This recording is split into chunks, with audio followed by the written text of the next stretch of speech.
लक्षद्वीप की फिल्मसाज आयशा सुल्ताना के खिलाफ गद्दारी के इल्जामात के तहत एफआईआर दर्ज होने से बीजेपी में भूचाल आ गया है। लक्षद्वीप यूनिट के 15 लीडरान ने पार्टी से इस्तीफा दे दिया। एक रिपोर्ट के मुताबिक इस मौके पर बीजेपी के रियासती सेक्रेटरी अब्दुल हमीद ने कहा कि जजीरे की बहन पर झूठे और नाकाबिल यकीन इल्जामात आयद किए गए, इसीलिए हमने सख्त एहतजाज दर्ज कराने के लिए इस्तीफा पेश किया है। प्रफुल्ल पटेल नाम के व्यक्ति को उसने जानकर वहाँ जिस तरह का माहौल बिगाड़ने की कोशिश किया,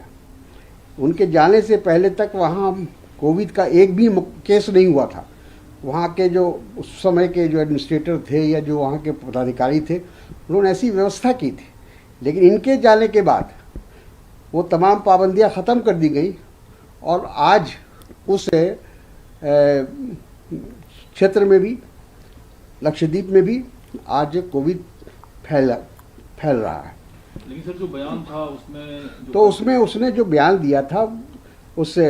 महिला ने, वो यही बयान दिया था कि इनके आने से या इनके ज़रिए जिस तरह के जो निर्णय लिए जा रहे हैं लक्षद्वीप को लेकर, ये बहुत ही ख़तरनाक है और इससे वहाँ के लोगों में अशांति पैदा हो रही है। तो वो तो साबित हुआ ना, वो तो कह रही है, तो उसका सबूत भी है ना कि उनके जाने से पहले तक वहाँ एक भी केस नहीं हुआ था और इनके जाने के बाद तमाम पाबंदियां उठाई गई